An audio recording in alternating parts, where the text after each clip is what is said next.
Hello and good evening. I'm Melisa Idris. Welcome to Consider This. This is the show where we want you to consider and then reconsider what you know of the news of the day.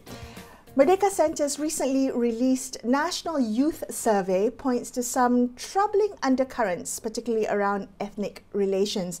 Now, 58% of Chinese and Indian youth believe they are unfairly treated, while 1/3 of Malay respondents reported limited interaction with other ethnic groups. Now, with regional and social divides deepening among young people today, how might these trends shape our country's future going forward? Joining us now is Ibrahim Suffian, more affectionately known as Ben. He is the co-founder and programs director of Merdeka Center for Opinion Research. Ben, thank you so much for joining me on the show today. Now, looking at this latest survey in comparison with previous ones, I'm just wondering what are the key trends that stand out to you regarding how Malaysian youth are viewing trust and ethnic relations and government and governance. Are there shifts that you think we should be paying particular attention to? Thanks for having me on, Melisa. I think first of all, I think the survey emphasizes some of the deep-seated attitudes and values that people hold. So there's no changes there. But what we do notice is that there is a shift over the last 2 years over expectations of young people. And unfortunately, many of the shifts are noted along ethnic lines. I think what we notice is that younger people, particularly from the minorities, had expectations that with the change in government that took place at the end of 2022, that there would be a certain more liberalizing, outlook for the country, particularly with respect to equal treatment of Malaysians of different faiths and backgrounds.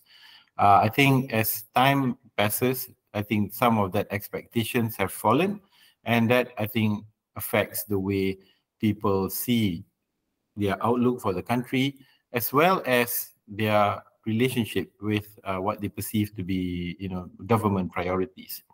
Okay. Besides that, we also notice some significant regional differences. Malaysians who are living in the East Coast have different, more slightly conservative attitudes towards society, towards the role of women in society and politics, as well as towards government. And at the same time, there are also gender differences and also differences between East and Sabah, East Malaysia and West Malaysia. All right. Let's unpack the first major shift that you pointed to, the unmet expectations of more fair treatment as perceived by Indians and Chinese youth that you surveyed. What does that? How does that manifest? The fact that expectations are not met. What repercussions from that, Ben? Yeah, I think there are two aspects of life where these expectations were not met. Number one is broad-based. Young people, more than other segments of the public, tend to be the one that bears the worst brunt of cost of living pressures. We find that young people, because they are starting in their jobs, they are not earning enough. So they tend to focus more on cost of living issues and the perceived unaffordability of major necessities like housing, transport, and stuff like that. So people had felt that with the change in government that took place in 2022, they expected change and also the economic prospects to move a lot faster than how things actually pan out.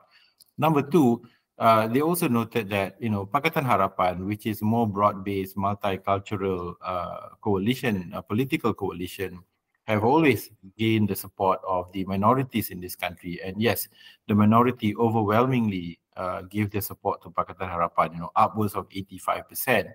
And so they had expected that with Pakatan Harapan helming Putrajaya, that some of the more liberalizing attitudes or governance would take place, particularly with elevating the status of minorities, protecting their rights, and also addressing what they perceive to be rising right-wing or more nativist sentiments coming out from the majority Malay population. However, that didn't play out the way they wanted.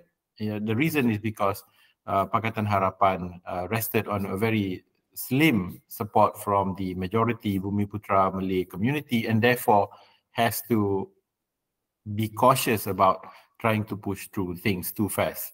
And I think a lot of people probably does not see things that far ahead or understand how governments work deeply inside in terms of the managing the competing interests and desires of the different communities, and hence we have this situation unfolding. Just one short story there is one thing that keeps popping back in the surveys, particularly among the ethnic Indian community, is that video clip of the student asking the Prime Minister during one of the town hall meetings ahead of the August 2023 state elections. And that keeps reminding people that, we are still treated differently, we have a long way to go. And that, I think, serves to dampen the fervor for equality and support. The other thing that you pointed to were regional differences. Talk to me a little bit about the regional divides within these findings of the survey. How are you reading some of the nuances, Ben? Yeah, I think first, let's look at the big divide, in the context or spirit of Malaysia Day that just recently passed. What we notice is that Sabahans and Sarawakian Bumiputras are much more open about having equal rights shared by all citizens of the country, meaning they place less emphasis on special privileges for the Bumiputra community. This is significantly different from the Malay Muslim population in Semenanjung, Malaysia. At the same time, within West Malaysia itself, there are also significant differences between young people that live in the northern and the east coast of the country, the Malay belt, and the people that live in the southern bits and as well on the west coast of Peninsular Malaysia. People living in the east coast tend to have a more conservative outlook, tend to favor a greater role of Islam in public life, whereas those who are living in the West Coast have a more, I would say, moderate attitude to things, and at the same time, also have a more progressive attitude somewhat to politics. The one question we put in the survey was, would you be prepared to have a woman as a prime minister of the country? And here we have, within the Muslim population, in East Malaysia, majority support. In West Coast of Malaysia, there's also support, but in the northern and the east coast of the country, there is very low support for women as prime minister. So you can see the nuances. And I suppose there is an extension to this because the birth rates in east coast of Malaysia is far higher than that in the west coast of Malaysia, and that more and more young people from Kelantan, from Terengganu, from Kedah are migrating towards the urban centers of the country. So we see that if the value systems remain fixed, then the value system and attitudes of the whole country too will change to be more reflective of what we are seeing already present in the East Coast. So like Shah Alam become Shah Aleh, so become more Kelantanese. Which also points to an interesting finding within the survey about intra-ethnic trust. Now, 75% of Malay respondents, only 75% of Malay respondents trust other Malays, compared to the much higher intra-ethnic trust among Chinese and Indian respondents. I'm just wondering, is that reflective of the regional divide? How do we understand this lower level of inter-ethnic trust among Malays? Yeah, I think there are a number of factors that underpin that. Number one, most Malaysians live in communities where their ethnic group is dominant. So most Chinese, most Malays live in, or even the indigenous population in Sabah and Sarawak live in settings or localities where their ethnic group is more dominant. We have, I think, some question in the survey in past instances where we noted that 2/3 of people live in neighborhoods or suburbs where their ethnic group is in the majority, far higher majority. Only about 1/3 live in what's constituted as mixed areas.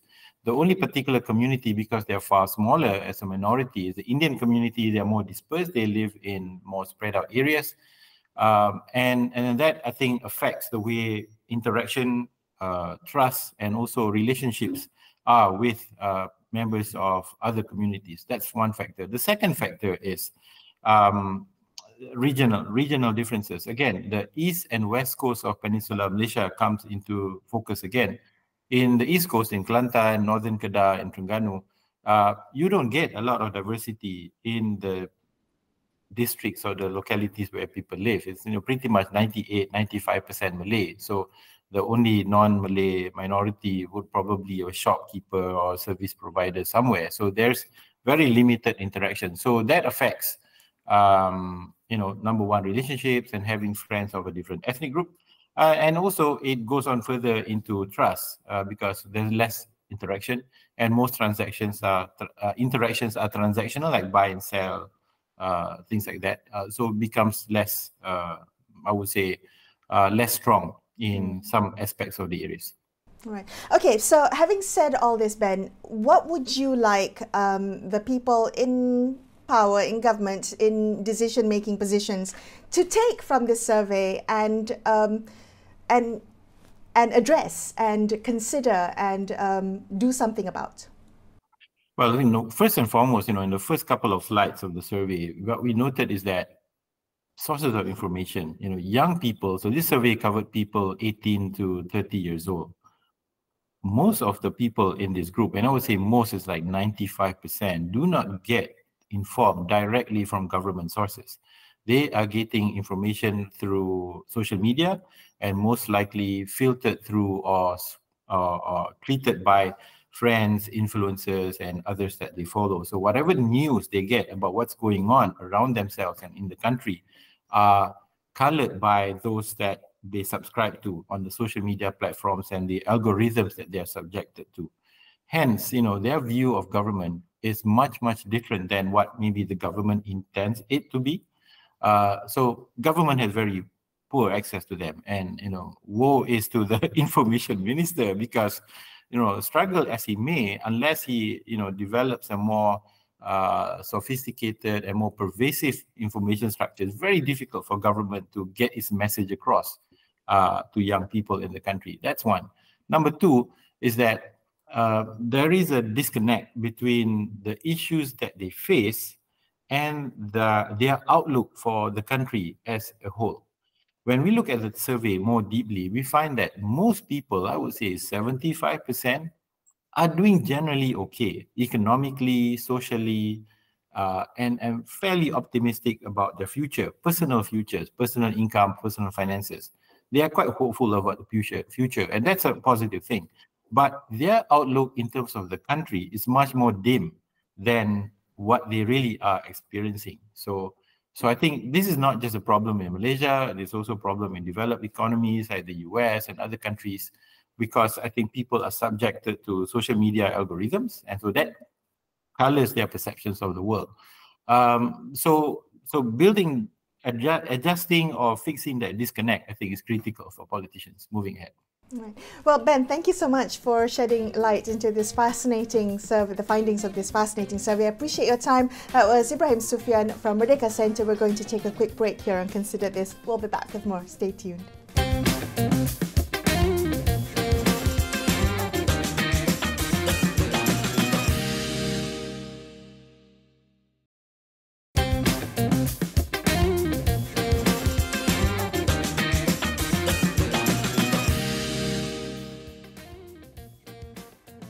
Hi, welcome back to Consider This. I'm Melisa Idris. Let's continue our discussion about Merdeka Center's recently released National Youth Survey and the underlying trends and tensions and how it may shape our country going forward. Joining us now is Aziff Azuddin, who is a research associate at IMAN Research, where he is the principal investigator for the think tank's research project on Malay youth and politics. Aziff, thank you so much for joining me on the show today. Now, based on your own research and your field observations, I'm just wondering whether the trends that were outlined in the Merdeka Center survey, do they ring true to you? Do they jive to you? So I would say that they tally quite, I wouldn't say closely, but I think if we see the sort of different methodologies that I approach and that what Merdeka Center approaches, Merdeka Center takes a more qualitative, very top level, generalized approach to surveys, right? So you ask certain questions, you get certain answers back. But the sort of research that I'm doing is qualitative, so we go deeper into what what these questions entail. And I think in terms, if I'm going to go top line, I would say yes, I did find similarities between what Merdeka Center says on the general level. But I think what I would say the contributions that I can bring into the table is kind of like to go more fine-tuned, right? To understand what is it behind those statements, what are the politics, the context that inform the statements that came out, and the sort of results that come out in Merdeka Center's review. Okay, so let's talk about some of the more interesting shifts that Ben also pointed out earlier in the conversation. He talked a little bit about regional differences and how there were notable regional differences in the findings, particularly around issues like female leadership and also ethnic integration. I'm just wondering how you're reading into this, the nuances of the growing regional divide among young people. Yeah, so I think first of all, we have to kind of acknowledge that when we talk about regional differences, we're also talking about one, the sort of urban development and urban environment in those regions, but two, the population composition. So if you're thinking about the survey, right? So I mean, I went through the survey, and it's interesting to find that I think that, say for example, right, we're talking about the Bumiputra privileges. So if you think of Bumiputra privileges, or at least the top line question was that should there be fair treatment for race and religions? And those who answered yes to Bumi privileges, majority, 80% of those in the East Coast were agreeable with continuing Bumi privileges. And the number kind of goes down when you go to different regions. So like say, for example, you're in the central, which is more or less Klang Valley, what would be central? Yeah, mostly Klang Valley, I would imagine, and Negeri Sembilan. Only 71% agree with Bumi privileges. So if you're talking about kind of like the differences, we need to also kind of acknowledge that there are population differences in terms of racial composition and how that shapes your politics, right? So if you're on the East Coast or if you're in the Malay heartlands in the North, you're more likely to feel that the norm is the Malay norm. The norm is Malay Muslimness. And then of course, Bumi privileges should continue. Of course, mixed crowd concerts are not acceptable, or at least not a norm, because that's not the norm in those areas. But then regional differences, say if you go to Klang Valley, if you go to Penang, where the racial composition is a bit more mixed, where the urban environment or urban culture is a little bit more open towards mixed races or conversations about fair treatment between race and religion, then you start seeing that's where the differences lie. So for me, it has to be down to two things: population and also the urban environment and culture.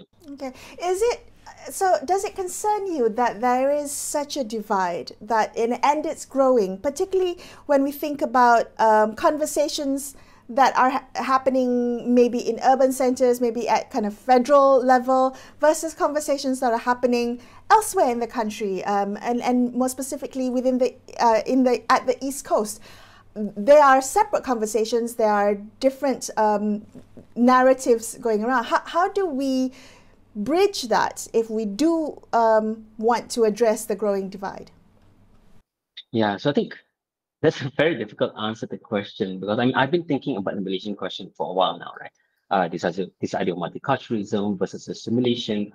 And I think the term I always come to, and sometimes I see this being mentioned in political discourses. So there's a Malay phrase which I really like when it comes to thinking about the country, right? Which is in Malay, tidur bantal sama tapi mimpi berlainan, which essentially just means that you sleep on the same pillow, you share the same pillow, but you have very different dreams. And I think when we think about the country in that sense, that's how I imagine the question of national unity or national vision set. Everyone has very different ideas of how the country looks like. It's okay if you have regional differences. It's okay if you have regional or difference in political opinions or ideologies, but how do we unite and thread that all together to kind of like still serve the idea of a singular Malaysia, a Malaysia which you can be different, but also united in one single idea of who or what the country should look like.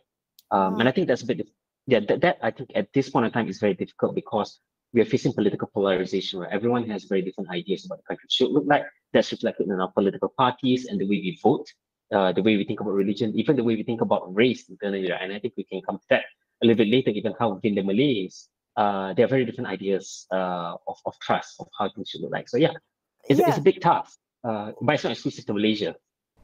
Okay, well, talk to me about that, about the lower trust amongst Malays towards fellow Malays, and compared to other ethnic groups, this is quite notable. What do you think is driving this if I may call this, internal social fracture within the Malay community. Do you see the same trend, I mean, reflected when you work with young people, Aziff? Yeah, I do. And I think if you look at it superficially on a political level, we can see that reflected in fact, the Malay political parties that we have, right? We think about Bersatu, we think about PAS, Berjasa, UMNO, even PKR to an extent, or even Amanah. And we think about what sort of constituencies these different parties try to serve. And if you see that reflected in Malay politics or Malay ideology, Malay culture, whatever you want to call it, that's where we see, I think, the trust kind of being eroded, because then we have, even within the Malay communities, right, you are divided by class. You have the elite Malays and you have the working class Malays and the middle class Malays. If you talk about it from a religious perspective, you have Malays who are a bit more, maybe a bit more fundamentalist, or you have Malays which are a bit more progressive in their ideas, more global thinking, cosmopolitan, and middle class. And that's just that's just between class and religion. We haven't gone down even to the idea of urbanization, right? We're talking about Malays who are, Malays in KL are primarily very different from Malays who are in Kedah. They may be stay in cities, but the urban environment shapes kind of their openness or maybe close, or maybe how restrictive they are towards certain ideas of culture and society. So it's unmistakable why they would be creatures. Yeah. But as if couldn't we say that about all races, that there's different social classes, intra-race, intra-ethnic, that, you know, an ethnic community is not monolithic. So, but what is it about Malays that that you think is driving this low trust within the ethnicity itself? The simple answer really is political power and political dominance. So if you're talking about population, I mean, Malay's largest population in Malaysia, I think that's a given. But we're also talking about the Malay community or Malay political power generally, and always has historically been dominant. We're talking about UMNO that used to be the powerhouse of Malay politics, right? And now broken up its power within, now it's broken up to PAS, it's broken up between Bersatu and PKR. So if you see politics as a reflection of how the communities, different ideologies reflect, then you can kind of tell like why Malays are distrusting or have lower trust against each other, because we don't, if say one Malay is more liberal and is seen being voting PKR, you have the more conservative Malay who votes from the UMNO or even PAS, not trusting the other because, you're not moving towards a united Malay polity, you're breaking up the Malays. So I think that's the politics reflect a lot of how differently Malays view each other and why there is kind of like that intra-ethnic mistrust compared to, if you look at the non-Malays, whether it's for political survival or maybe because it's kind of like, because maybe there's a low level of trust for, say, groups like MCA or VNMIC, DAP has become kind of like the catch-all for all non-Malay parties. Not all non-Malays may agree with DAP, but out of political survivability or policy making, they have to vote DAP. The Malays don't have that sort of dilemma. The Malays have choices, but choices also means differences in opinion on ideologies. No, that's a fantastic point. I also wanted to touch on how young people are view politics because of all the points that you've raised. Also, as if the fact that, you know, youth are disengaged from politics. Well, the survey pointed to youth disengagement from political structures, but the paradox is that they are actively discussing politics within their social circles. How do you think about that? I mean, what does this signal to you? So in our Malay youth study, we found that youths are interested in politics, but like you said, they're disengaged in politics. They disengage in politics as an institutional structure, but that doesn't mean that they don't care about it. It just means that, okay, the traditional structures of politics or policy making, such as voting or entering leadership positions, entering civil society, has become closed off from them. So the only avenue they have left to express any sense of agency or any sense of self-improvement or being engaged in politics really is social media. And I think if you see the Merdeka Center study, 91% of youths are on social media, right? Whatever form, in TikTok or Instagram, I think are the highest. But only 22 are interested in politics and current affairs. Only 11% of them discuss politics, generally speaking. The rest of them discuss entertainment and whatnot. So I think while politics is important to them, there are other things. I think as many of us are interested in other things as well. Social media becomes the only space to engage in politics when all other avenues have become more difficult for them to access. Right. And is there anything you would like to highlight or to add for us to consider, particularly with your work and your observations, that sometimes society, policymakers even can dismiss trends and shifts happening amongst the young demographic. What would you like us to take more seriously going forward, Aziff? Yeah, so for me, I found the one piece of thing that I found in the study quite interesting was the question of who gets the beneficial government programs, especially between the question of do ordinary Malays get it, or do the rich and the connected get it? And I think the numbers are quite high. I mean, apart from those in Central, so only 48% kind of believe it's rich connected. But if you see everywhere else, it's kind of a little bit above the middle mark. And I think that kind of needs to be looked into, because for me, even though the youth talk about politics, and when we talk about them about what they think of politics, they feel apathetic, right? So this idea that there's a lack of agency, there's a lack of being able to engage in institutions, or even ask for or even request for resources or any sort of help to build their communities. I think the question of agency, the question of giving youths a sense of stability or a sense of access to resources to be able to build themselves, build their communities, needs to be looked at much deeper. And I think a lot of that really boils down to how government distribute resources. So a few days ago, I was having conversations with political operatives in different states, and they were talking about how in the previous in the Barisan National government, resources were more easily given to the youths to be able to conduct their own community services, to be able to kind of like give them access to simple things like compound, right? So you're talking about villages where you distribute maybe 2,000 ringgit, and you just give them compound, and then you have like empat beli, I think it's a good quote, empat beli empat 4B or Rakam Muda, and they were able to have enough resources to do community work. And a lot of that then makes youth feel very connected to the communities, but also feel useful, because it's also about purpose building, right?